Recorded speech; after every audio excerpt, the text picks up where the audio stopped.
नमस्कार, मी आशिष जाधव. लोकमत.com च्या या न्यूज मेकर मध्ये तुमचं स्वागत आहे. न्यूज मेकर अर्थात विशेष मुलाखत. आपल्या सोबत वंचित बहुजन आघाडीचे नेते, याचिकाकर्ते, ज्येष्ठ वकील ऍडव्होकेट प्रकाश आंबेडकर आहेत. सर, स्वागत आहे तुमचं या लोकमतच्या मुलाखतीमध्ये. याचिका मी नाही केलेली आहे. हो, याचिकाकर्ते दुसरे आहेत. वकील चेतन आहेत, चेतन आहिरे म्हणून आहेत. ओके, ते बीबीएचे कार्यकर्ते आहेत. त्यांचं असणारं ते पिटिशन आहे. यस. तर याचिकाकर्ते चेतन अहिरे यांच्या वतीनं बाजू मांडणारे, कोर्टामध्ये युक्तिवाद करणारे ऍडव्होकेट प्रकाश आंबेडकर आपल्या सोबत आहेत. यस सर, मला आता थेट प्रश्न विचारायचा आहे की महाराष्ट्राची जी विधानसभा निवडणूक झाली त्या निवडणुकीमध्ये जो निकाल आलेला आहे त्यावरनं सर्वांनाच आश्चर्याचा धक्का बसला. म्हणजे सत्ताधारी पक्षालाही असं वाटलं नाही की इतकं बहुमत त्यांना 237 आमदारांचं मिळेल, आणि विरोधी पक्ष गारदच झाला, त्यात तुम्ही सुद्धा होते. आणि मग उलटसुलट चर्चा सुरू झाली. पहिल्यांदा असं झालं की मुंबई हायकोर्टामध्ये जी याचिका आली ती ऍडमिट झाली आणि मुंबई हायकोर्टानं संबंधितांना नोटीस पाठवलेल्या आहे.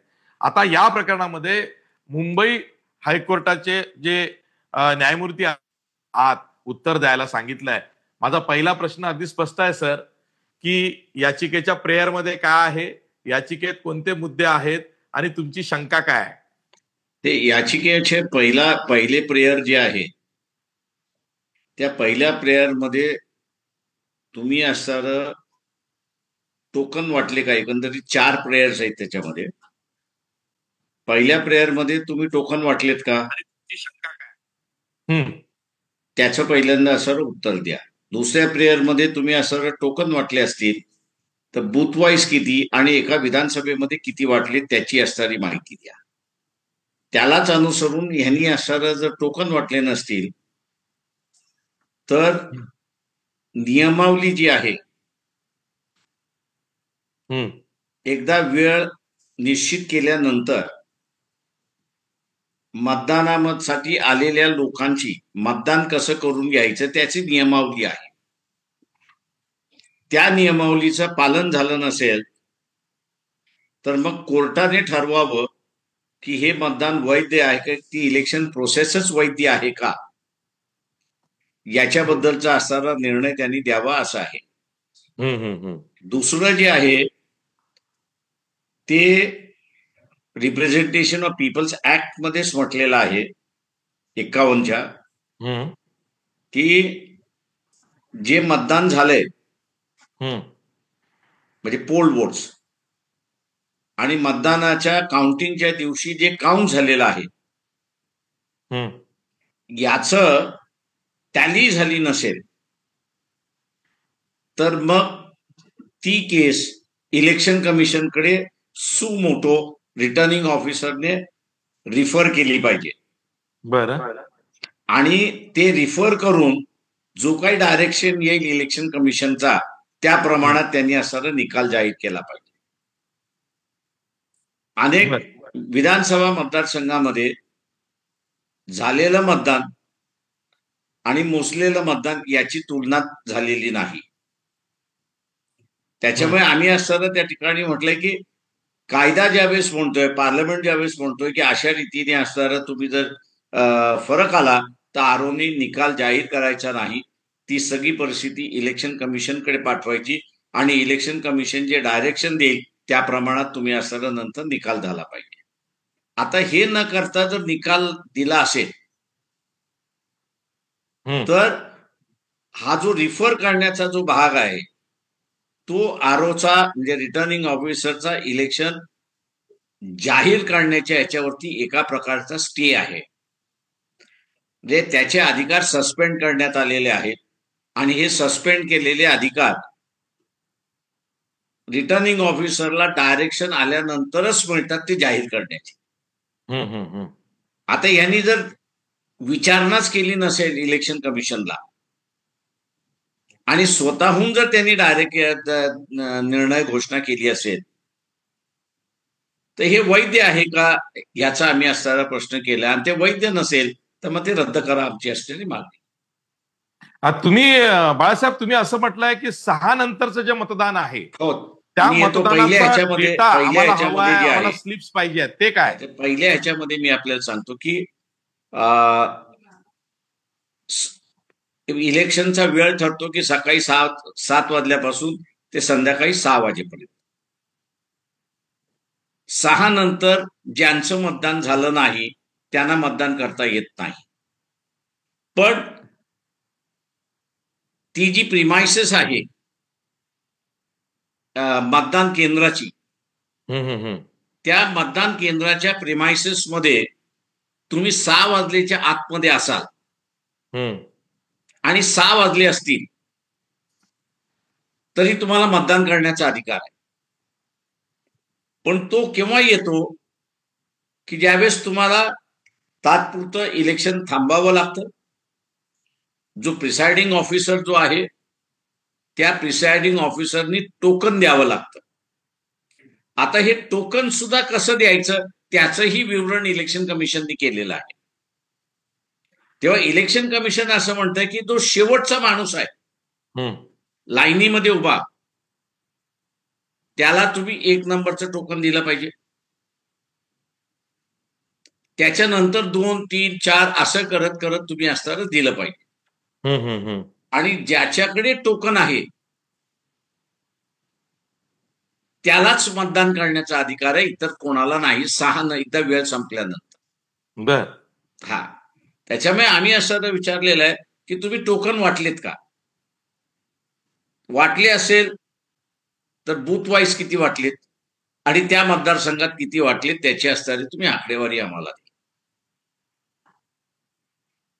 आणि ती जर नसेल आणि तो जर डेटाच नसेल की किती टोकन डिस्ट्रीब्यूट केलेत किंवा त्या मतदाराला दिलेत याचा डेटाच नसेल तर आम्ही असं म्हटलं की हे बोगस मतदान आहे, हा फ्रॉड आहे. इलेक्शन सिस्टमवरचा हा फ्रॉड आहे आणि त्याच्यामुळे इलेक्शन सिस्टमनीच या ठिकाणी गडबड केलेली आहे आणि म्हणून हे सगळं इलेक्शन रद्द करा असं आम्ही त्या ठिकाणी मानलेलं आहे. बाळासाहेब, ही जी याचिका आहे ही वंचित बहुजन आघाडीनंच एक प्रकारे टाकली आहे. म्हणजे चेतन अहिरे हे तुमचेच कार्यकर्ते आहेत आणि तुम्ही हो, ते आमचेच कार्यकर्ते आहेत, आम्हीच टाकलेली आहे. होय होय.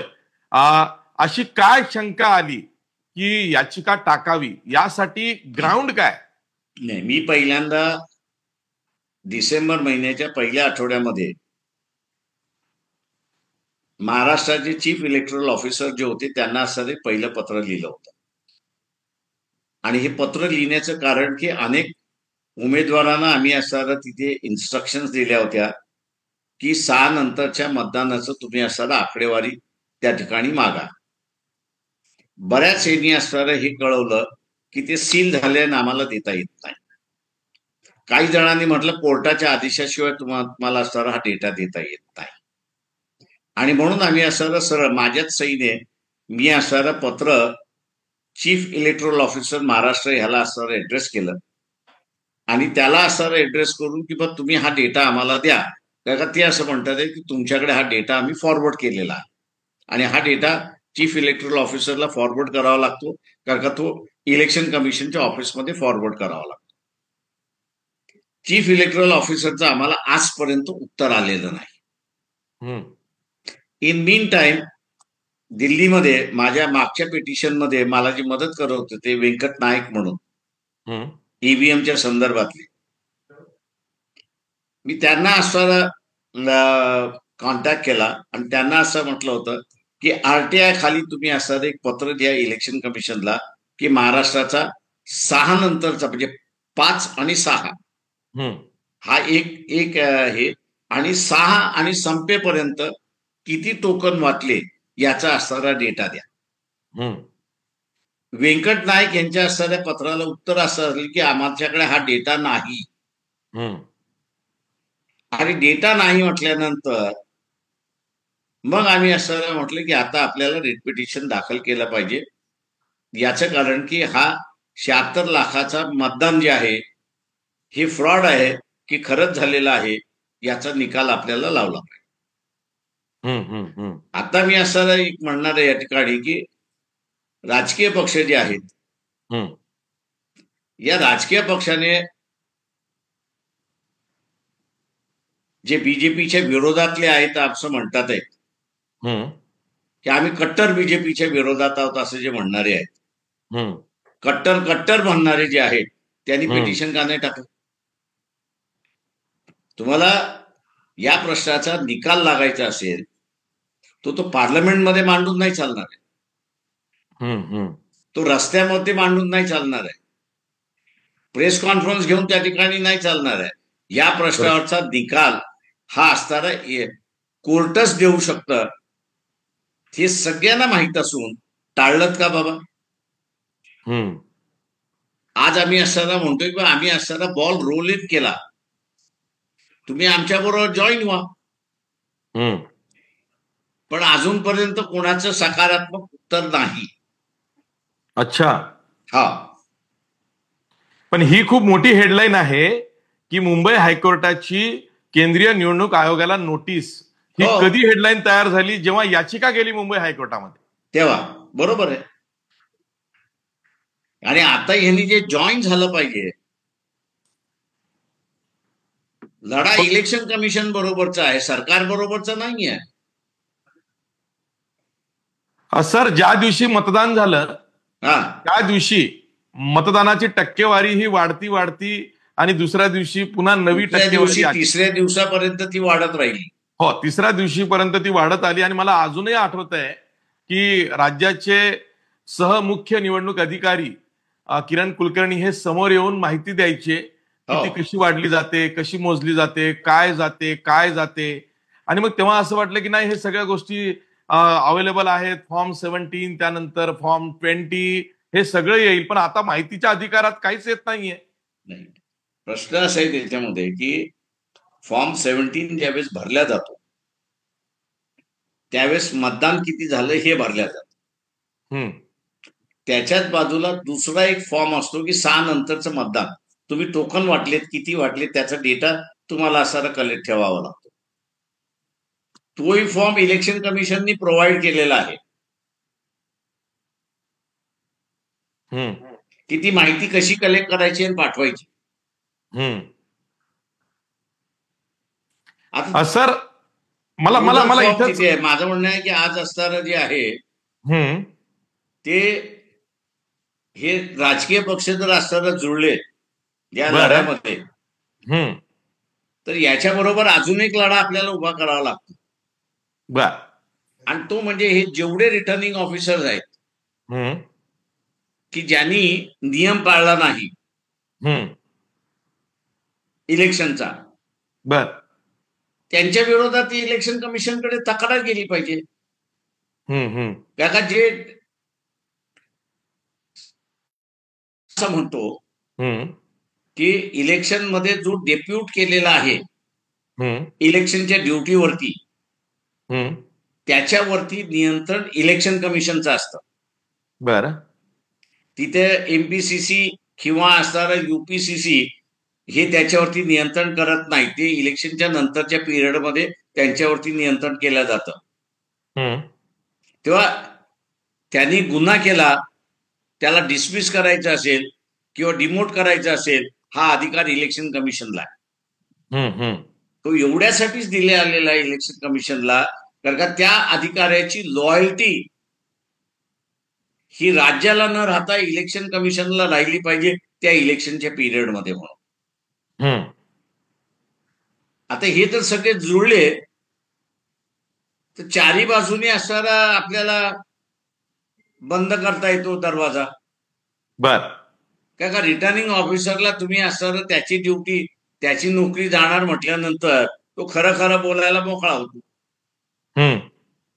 दुसरं माझं म्हणणं असं आहे की हे राजकीय पक्ष यावेत या दृष्टीने माझे प्रयत्न राहणारच आहेत. ओके. हा, म्हणजे त्यांनी आज जरी हे दिला नसलं तरी मी प्रयत्न करत राहणार आहे की त्यांनी असणारं यावं. पण माझं इथल्या असणारं नागरिकाला म्हणणं आहे, आणि नागरिकांना म्हणणं काही आहे की लोकशाही आपल्याला असणारं टिकवायची आहे की नाही. इथल्या मतदारांनी ठरवायचं आहे की त्यांना हुकुमशाहीमध्ये जगायचं आहे की त्यांना लोकशाहीमध्ये जगायचं आहे. हा निर्णय त्यांनी घेतला. आणि त्यांनी असणारं तिच्या हे वतीनं. मी आता या यस. सगळ्या पक्षांकडे मांडणार आहे. आणि ओके. ते म्हणजे की आपण लोकांमार्फत इलेक्शन कमिशनवरती दबाव आणला पाहिजे की तुम्ही कोर्टासमोर खरं बोला. यस सर, मला आता या संदर्भामध्ये अनेक विरोधी पक्षांचं एक मत आहे, सर्वांचंच, की 6 नंतर जे मतदान झालेलं आहे त्याचा ताळमेळ लागत नाहीये. ती संख्या 75 लाख ते 76 लाख, कोणी 78 लाख, म्हणजे जवळपास ती 76 लाखांच्या आसपासची आहे. जर का याचा ताळमेळ लावायचा असेल तर तुम्ही सांगताय त्यांची पूर्तता ही 2 आठवड्याच्या आत या 4 संस्थांना करायची आहे. मग ते राज्याचे मुख्य निवडणूक अधिकारी आहेत, राज्य सरकार आहे, केंद्र सरकार आहे आणि केंद्रीय निवडणूक आयोग आहे. तर त्याची पूर्तता कशाच्या माध्यमातून होऊ नाही, शकते? त्याच्यामध्ये मी असं सांगतो की राज्य आणि केंद्र हा यांना आम्ही जी पार्टी केलेली आहे का त्यांचा इलेक्शनशी संबंध नसतो. इलेक्शनच्या प्रक्रियेशी त्यांचा संबंध नसतो. इलेक्शनच्या प्रक्रियेचा संबंध जो आहे तो राज्याचा असेल तर केंद्र इलेक्शन कमिशन, त्याच्यानंतर राज्यातला असणारा गव्हर्नर यांचा संबंध आहे. कारण एकदा चीफ इलेक्शन कमिशनने आम्ही महाराष्ट्राचं इलेक्शन घेतोय हे म्हटल्यानंतर त्याला लागणारा सगळा स्टाफ जो आहे तो गव्हर्नरनी प्रोव्हाइड करायचा आहे, तो मुख्यमंत्र्यांनी नाही प्रोव्हाइड करायचा आहे. आणि त्याच्यामुळे गव्हर्नर चीफ सेक्रेटरीला सांगतो की तुम्ही असणारा यांच्याशी बसा आणि ह्यांना जी लागतील ती सगळी तुम्ही असणारी माणसं त्या ठिकाणी पुरवा. आणि म्हणूनच मगाशी मी जे म्हणालो की जो स्टाफ इलेक्शनकडे दिला जातो, ऑन इलेक्शन ड्युटी आहे असं ज्याला म्हणतो, त्या इलेक्शनच्या संदर्भातले झालेले गडबड किंवा त्यांनी काही केलेले गडबड याच्याबद्दल डिसिप्लिनरी ऍक्शन घेण्याची कमिटी कुठली किंवा इन्स्ट्रुमेंट कुठलं तर इलेक्शन कमिशन आहे. हा, तर हे सगळे जर जुळले तर जेवढे आरोनच्या ह्याच्यामध्ये डिफरन्स आलेला आहे एका बाजूला, आणि ज्या आरोने असणारा ज्याला आपण म्हणतो की हे ठेवलेलं नाही, टोकन वाटप करण्याचं जर रेकॉर्ड ठेवलेलं नाही, तर इलेक्शन कमिशनला आपण विचारलं पाहिजे तुम्ही यांच्या विरोधात काय ऍक्शन घेणार आहात. यस सर, याला घेऊन एक जो दुसरा आरोप काँग्रेसकडनं केला गेलाय, खास करून राहुल गांधींनी तो परवा लोकसभेलाही केलेला आहे, की मतदार याद्यांमध्ये वाढीव मतदार कसे वाढले. राहुल गांधींनी काल 70 लाखाचा आकडा दिला की 2 निवडणुकांच्या मध्ये जे मतदार नोंदणी अभियान झालं मुख्य निवडणूक अधिकाऱ्यांकडनं राज्यात, तिथे 70 लाख वाढले. आणि काँग्रेसनी जे निवेदनाने अर्ज केंद्रीय निवडणूक आयोगाकडे मध्यंतरी केलं होतं त्यामध्ये त्यांनी 47 लाख मतदार वाढले असं म्हटलं होतं. आणि खुद्द राज्याचे मुख्य निवडणूक अधिकारी यांनी श्रेय घेण्यासाठी म्हणा किंवा प्रसिद्ध करण्यासाठी जी माहिती प्रसारमाध्यमांना दिली होती त्यात असा दावा केला की जे 2 महिन्यांचं सदस्य नोंदणी अभियान, मतदार नोंदणी अभियान राबवलं गेलं राज्यात, त्यात 40 लाख नवे मतदार हे जोडले गेले. म्हणजे लोकसभा निवडणूक ते विधानसभा निवडणूक, हे जे 40 लाख जरी धरली, जी फिगर कमी आहे, म्हणजे राहुल गांधी 70 लाख म्हणतायत, काँग्रेस केंद्रीय निवडणूक आयोगाकडे 47 लाख म्हणते आहे आणि खुद्द मुख्य निवडणूक अधिकारी 40 लाख म्हणतायत. लोकसंख्येच्या दरापेक्षाही जास्त रेट हा मतदार वाढीचा दिसतोय याद्यांमध्ये. एक लक्षात घ्या की काँग्रेस पक्ष पहिल्यांदा 40 लाख वाढलेत की 70 लाख वाढलेत याच्याबद्दलच पहिल्यांदा असताना संदिग्ध आहे. म्हणजे त्यांनाच माहिती नाहीये. तुम्हाला अशा गोष्टींना लढायचं असेल तर तुम्हाला कार्यकर्त्यांना सांगून 5-6 वार्डाच्या ह्याच्यामध्ये तुम्हाला अनालिसिस करून हा मतदार नाहीये आणि हा मतदार आहे याची आकडेवारी दिली तर त्याच्यामधलं असणारं खरं खोटं होतं अशी असताना परिस्थिती आहे. पार्लमेंटमध्ये नुसतं बोंबलणं हे माझं म्हणणं असं आहे की पब्लिसिटी स्टंट आहे असं मी त्या ठिकाणी मानतोय. खऱ्या अर्थाने लढायचं नाहीये.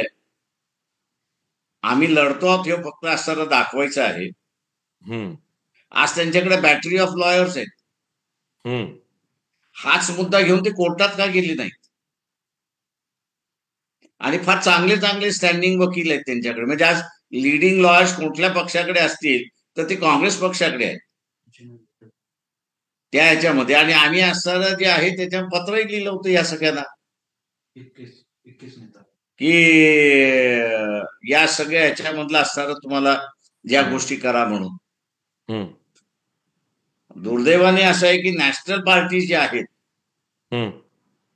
त्या बीजेपीला अंगावरती घ्यायला तयार. आम्ही असताना म्हटलं आम्ही आता अंगावर घेतलं ना, तुम्ही आता आमच्या बरोबर जॉईन व्हा ना, आता काय तुम्हाला त्रास नाही, अंगावर घ्यायचं ते आम्ही घेतलंय. यस. आणि जी काँग्रेस तुम्हाला म्हणते की तुम्ही भाजपची बी टीम आहात, VBA किंवा वंचित बहुजन आघाडी, आता तुम्ही त्यांना म्हणता की तुम्ही बी टीम आहात किंवा CDच्या पलीकडे. आता तुम्हाला असताना त्याच्यातलं एक हे करतो. दिल्लीच्या इलेक्शन मध्ये एका बाजूला केजरीवाल आहे, काँग्रेस आहे, बीजेपी आहे. बीजेपी आणि आप यांचा असणारा आरोप काय आहेत एकमेकांवरती. आप म्हणते की काँग्रेस बीजेपीची टीम आहे आणि काँग्रेस आपला म्हणते की तुम्ही बीजेपीची टीम आहात. म्हणजे तुम्ही असणारं जे आहे ते बीजेपीला सरळ सरळ प्लॅटफॉर्म दिलाय आणि उद्या असणारा बीजेपी जर क्लिअर झाली तर याचं श्रेय कोणाला, तुम्हाला दोघांवरती आहे. आणि दुसरं असं आहे त्याच्यामध्ये की माध्यमांनी जे असणारं हे उचलून धरलं पाहिजे होतं. होय, ते मला माध्यमही त्याच्यामध्ये दिसत नाहीयेत. माध्यम कच खातात अशा वेळेस. मी याला म्हणेन कॉपी पेस्ट ज्याला माध्यम कच खातात, हा माझाही अनुभव आहे. नाही, कॉपी पेस्ट मी ज्याला सर म्हणतो की ज्या दिवशी बातमी आली त्या दिवशी लावली आणि त्याला संपलं. पण यांच्याकडे नॉन इश्यूवरती असणारा प्राईम टाइम वरती डिस्कशन हे सगळे चॅनल्स आणि वर्तमानपत्राच्या मेन ह्याच्यावरती होतो. म्हणजे एडिटोरियल पेज आणि त्याच्या बाजूचा पेज, हा मी त्याच्यातला असणारा फ्रंट पेज आणि एडिटोरियल आणि त्याच्या बाजूचा पेज हा मेन पेज मी असणारा वर्तमानपत्राचं मानतोय. सर तुम्ही असं थेट आरोप करताय कोर्टाने महाराष्ट्राची ही जी विधानसभा निवडणूक आहे, कोर्टाने एवढा मोठा बात, तुम्ही आता ह्याचं उत्तर द्या. कोणाचंच मला असताना काही दिसत नाही. म्हणजे साध्या पत्रामध्ये आली असतील पत्र बरीच वर्तमानपत्राच्या ऑफिसमध्ये, पण एकाचीही हिंमत नाही की आलेली पत्र आपण असताना त्या ठिकाणी छापावीत म्हणून. एवढं काय मोठं असणार या ठिकाणी घाबरण्याचं आहे. मोदी सगळ्यात भित्रा माणूस आहे मी असताना सांगतो, आणि हे सगळे त्या मोदीला घाबरतात. सर महाविकास आघाडी जी आहे राज्यातली ती गर्भगळीत झाली आहे पराभवामुळे. त्यांना सुचत नाहीये काय करावं, सुचत नाही की अजून काय चाललंय मला माहित नाही त्याच्यामध्ये. कशी उभी केलेली आहे, तुम्ही ते शक्य करू शकलात, हायकोर्टात जाऊ शकलात, ऍडमिट करून घेऊ शकलात याचिका. यांना जमत नसेल. यांना जमत नसेल म्हणजे का जमत नाही बाबा? तुम्हाला कसली अडचण आहे? तुमच्याकडे सुद्धा आता शिवसेना उद्धव ठाकरे त्यांच्याकडे पण सुद्धा चांगले वकील आहेत, शरद पवार यांच्याकडे सुद्धा चांगले वकील आहेत महाराष्ट्रामध्ये. काँग्रेस पक्षाचं तर मी हायकोर्टामध्ये बघत असतो की त्यांची तर बॅटरी ऑफ लॉयर्स आहेत. आणि मग काय त्यांना फक्त सांगायचं आहे पिटिशन दाखल करा.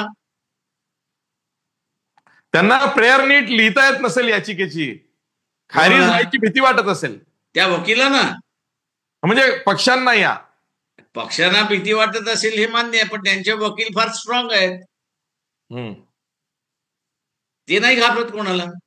पण ते म्हणतात आम्हाला आदेशच आला नाही, काय करणार प्रकाशराव? सर आता 2 आठवड्यांची नोटीस दिलेली आहे निवडणूक आयोगाला. तुम्हाला काय उत्तर अपेक्षित आहे निवडणूक आयोगाकडनं किंवा राज्याच्या मुख्य निवडणूक अधिकाऱ्यांकडनं? एका बाजूने त्यांनी व्यंकट नाईक ह्याला उत्तर देऊन की आमच्याकडे असणारा डेटा नाही, तेव्हा इलेक्शन कमिशननी स्वतःचे दरवाजे बंद केले. आता महाराष्ट्र इलेक्टोरल ऑफिसर जो आहे ते काय उत्तर दाखल करतात ते बघणं मला जरा महत्वाचं आहे.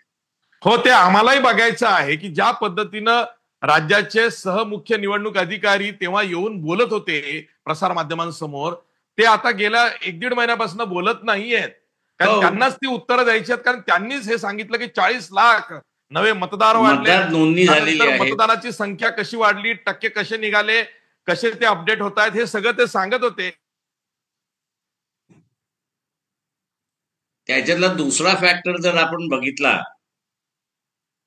म्हणजे काँग्रेस पार्टी सुद्धा, म्हणजे राहुल गांधी सुद्धा पार्लमेंटमध्ये ते मांडू शकत होते, ते म्हणजे नवीन मतदार म्हणजे तुम्हाला असणारा त्यांनी 17 वर्ष ओलांडून 19वा झाला पाहिजे, म्हणजे 18-19वा झाला पाहिजे तिथे.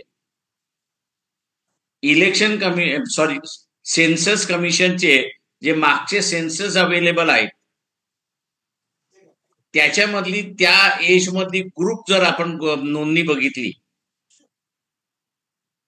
वयोगटातली नोंदणी आपण बघितली आणि इलेक्शन कमिशनच्या नोंदणीमध्ये असताना जर आपण बघितलं तर प्रचंड मोठा तफावत आहे. त्याच्यामुळे growth of population between 16 complete करून 17 कम्प्लीट करून 18 झालेला किंवा 19 झालेला याचा रेशिओ आहे ना आज. बरोबर. तो आणि मतदान वाढल्याचं जे आहे त्याचा रेशो तुम्हाला पार्लमेंटमध्ये मांडता आला असतं. यस. उदाहरण घ्या, कालचंच आहे की चायना, राहुल गांधी बरोबर म्हटले तिथे की 40,000 स्क्वेअर एरिया जागा आपण असणारा मागच्या गलवानच्या ह्याच्यामध्ये घालवली. बरोबर. पण तुम्ही पिन पॉइंट करा ना, कुठली एरिया गेली ती तुम्हाला माहिती आहे, घाबरताय का? ऍडव्होकेट प्रकाश आंबेडकर काय घाबरत नाहीत? मी फकीर आहे. 500 कोटी ते काँग्रेसवालीच म्हणत होते 500 कोटी माझ्याकडे आहेत, त्या 500 कोटीचा फकीर आहे मी. पण सर, तुम्ही जी याचिका दाखल केलेली आहे त्या याचिकेला आता उत्तर काय येतं केंद्रीय निवडणूक आयोगाकडून किंवा राज्याच्या मुख्य निवडणूक अधिकाऱ्यांकडनं, यावर बरंच काय अवलंबून आहे. कारण ते आता वेळ मारून नेऊ शकत नाही, काहीतरी हायकोर्टात उत्तर द्यावंच लागेल. त्यांना हायकोर्टात उत्तर द्यावंच लागणार आहे. आणि दुसरं त्याच्यामध्ये असणारं एक पॉइंट आउट केलेलं आहे, ते याचिकेमधले माझ्या अंदाजानं पहिल्यांदा कृष्णा अय्यर यांनी Gill versus union of India 70च्या शेवटच्या दशकामध्ये पंजाब मधलं असं एक पिटिशन गेलं होतं की ज्याच्यामध्ये इलेक्शन कमिशनरनी सुमोठो निर्णय घेतला आणि त्याच्यावरती त्यांनी जजमेंट देताना मी तो पॅराग्राफ तिथे असताना 39 म्हणून तिथं कोट केलेला आहे. मी असं तुम्हाला म्हणणार आहे की मी ते सांगण्यापेक्षा बरं तो पॅराग्राफ जसाच्या तसा कोट करावा. बरं. ते माझे ऑब्झर्वेशन नाहीये. बर. 5 जजेसचं बेंच होतं. ओके. त्याचं जजमेंट जे ऑथोराइज केलं होतं ते कृष्णा अय्यरनी ऑथोराइज केलं होतं. बरं. आणि त्यांनी इलेक्शन कमिशन ही जी पद्धत आता अवलंबलेली आहे ही त्यावेळेस फक्त एका मतदारसंघापुरती मर्यादित होती. पण त्याचं कॉन्सिक्वेन्सेस काय होऊ शकतात इलेक्शन कमिशन असं वागायला लागले तर. ओके. याचं आणखी एक प्रश्न विवरण केलेलं आहे आणि त्याच्यामध्ये त्यांनी असं म्हटलं की अशी परिस्थिती आली तर court must interview. Okay sir, जर का या खटल्यामध्ये, या याचिकेमध्ये जर का उद्या केंद्रीय निवडणूक आयोग आणि राज्याचे मुख्य निवडणूक अधिकारी पुरेशी माहिती देऊ शकली नाही किंवा हायकोर्टाचं समाधान झालं नाही, तर याच खटल्यातून पुढे बॅलेट पेपरवरती मतदान ही मागणी पुढे सरकू शकते का? नाही, माझ्या अंदाजानं बॅलेट पेपरची मागणी तिथे होऊ शकत नाही. म्हणून मी ही पिटिशन प्रिपेअर करत असताना, ड्राफ्ट करत असताना मी त्याच्यामध्ये काही संदेश मोरे ज्यांनी असताना ही सगळी ड्राफ्ट केलं, सगळं केलं, त्याच्यामध्ये मी ऍडिशन करत गेलो. बर. आणि ते म्हणजे की election representation of peoples act, peoples rules 1951 section 59 subsection 4 subsection D असा जो आहे त्याच्यामध्ये पार्लमेंटनीच ईव्हीएम वरती शंका घेतली. हा सर, पार्लमेंटनीच इलेक्शन वरती असताना शंका घेतलेली आहे आणि त्यांनी असं म्हटलेलं आहे की एकदा रिटर्निंग ऑफिसरनी बॅलेट पेपर मोजायचा असताना आदेश दिले हम्म. आणि डिस्प्ले म्हणजे ईव्हीएमच्या डिस्प्लेवरती जे दाखवलेलं मतदान आहे ते बरं. आणि बॅलेटनी मोजलेलं मतदान जे आहे हा. हे डिफर झालं हम्म. तर बॅलेटवरचं मतदान ग्राह्य धरायचं. बर. आता जिथे पार्लमेंटच स्वतःहून हम्म. ईव्हीएम वरती असताना त्या ठिकाणी शंका व्यक्त करते. बरं. दोन म्हणजे एक ईव्हीएम मधलं मतदान मोजणं आणि व्हीव्हीपॅट मधलं मतदान मोजणं असं जर झालं कुठल्या मतदारसंघामध्ये हम्म. आणि त्याच्यामध्ये जर डिफरन्स आला हम्म. तर पार्लमेंटच म्हणतं खरं कोणाला मानायचं, बरं. तर बॅलेटला खरं मानायचं. तर 95 मतदारसंघांमध्ये राज्यातल्या तसा फरक आलेला आहे अशी बातमी मी वाचली होती. बरोबर आहे. आता तेही तुम्ही पिटिशन मध्ये जोडलंय प्रकाश आंबेडकर? हो, तो मुद्दा आम्ही घेतलेलाच आहे. बर. मग त्या मुद्द्यावरनच हे पुढे सरकलंय का? ते ह्या दोन्ही मुद्द्यांवरनं सरकलेला आहे. बर. कोर्टाने 6 फक्त नंतरचं मतदान CBSE आणि घेतलं. हा डिफरन्स. कोर्टाने त्याला असं म्हटलं की दिस इज लॉ इश्यू आहे, तो आपण इथे असताना सेटल करू. यस. पण हा फॅक्टचा इश्यू आहे, सर त्याच्यामुळे त्यांनी असताना तो डायरेक्शन त्यांना दिले की तुम्ही असताना याच्यावरती आता दोन्ही मुद्द्यांवरती त्यांना दाखल करावी लागणार. यस. ऍडव्होकेट प्रकाश आंबेडकरांनीच हायकोर्टामध्ये युक्तिवाद केला होता. सर, मला तुम्हालाच हा प्रश्न विचारायचा आहे तो यासाठी की यामध्ये 2 आठवड्यानंतर कदाचित ती मुदत आणखीन लांबवली जाईल. कोर्ट आहे ते, सरकार आणखीन काही कारण सांगेल किंवा मुख्य निवडणूक अधिकारी किंवा केंद्रीय निवडणूक आयोग काही सांगेल तर ती लांबेल. पण लांबून लांबून यामध्ये लॉजिकल एंडला काही जाऊ शकतं का? माझं म्हणणं असं आहे की माझ्या हिशेबाप्रमाणे बर. इलेक्शन कमिशननी एक उत्तर दिलेलं आहे की आमच्याकडे असताना तो डेटा अवेलेबल नाही. बरं. आता तुम्हाला डेटा कधी अवेलेबल झाला, कसा अवेलेबल झाला, कोणी तुम्हाला अवेलेबल दिला, त्याचा असताना त्यांना एक्सप्लेनेशन कोर्टाला द्यावं लागेल. बर. एक भाग. दुसरा भाग, तो ताबडतोब का नाही देण्यात आला हा त्याच्यातला भाग. का कंट्रोलिंग अथॉरिटी ही इलेक्शन कमिशन आहे आणि इलेक्शन कमिशन ही जर कंट्रोलिंग अथॉरिटी असेल तर हा डेटा तुम्ही त्यांना पाठवला का नाही? काय का 48 आवर्स मध्ये पाठवण्याची गरज आहे त्यांना. तो नंतर आला तर it will be after thought. Sir, तुम्ही इथे राज्याचे जे मुख्य निवडणूक अधिकारी आहेत त्यांच्याबरोबर आधी करस्पॉन्डन्स केलेला आहे, त्यांना जाऊन भेटलेला आहात, त्यांच्याकडनं तुम्हाला तोंडी उत्तरं आली असेल, लेखी उत्तरं आली असेल, त्यानंतर तुम्ही ही याचिका नेण्याचा प्रयत्न केला की आम्हाला त्यांच्याकडून काहीही उत्तर आलेलं नाही. तोंडी तुम्ही स्वतः तिथे भेटीला गेला होता, माहिती आहे? तोंडी लेखी आलेलं नाही. अच्छा, लेखी काही आलेलं नाही, तोंडी पण आलेलं नाही. तोंडी पण आलेलं नाही. तुम्ही शिष्टमंडळ घेऊन गेला होतात ना एकदा? हो, आम्ही गेलो होतो. यस. सर, आता पुढची तारीख कधी पडली आहे? जाधव, हा, आता असताना चीफ इलेक्टोरल ऑफिसर गवई आहे. हा, गवईला एकदा इंटरव्ह्यू घ्या ना, आहे की नाही आहे. ठीक आहे. सगळ्या चॅनलवाल्यांनी त्यांना असं कॅच केलं पाहिजे.